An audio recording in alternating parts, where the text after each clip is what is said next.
నా పేరు రమణ.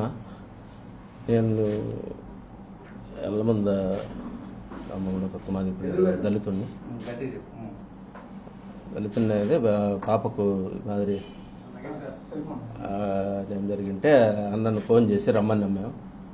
మేము మా భార్య అందరం, మేము మా పిల్లలు, మేము ఫోన్ చేసి అన్నను రమ్మన్నాము.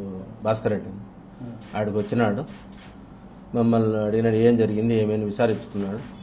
మేము చెప్పినాము జరిగిన సంగతి, అన్నయ్య మారి జరిగింది, వేరే వాళ్ళు ఎవరో తెలియదు కానీ గుర్తు తెలియని వ్యక్తుల పాపను మారి చేసినారని చెప్పినాము. చెప్తే పాడికి లోపల పోయి చూసినాడు. చూసి పోలీసు వాళ్ళు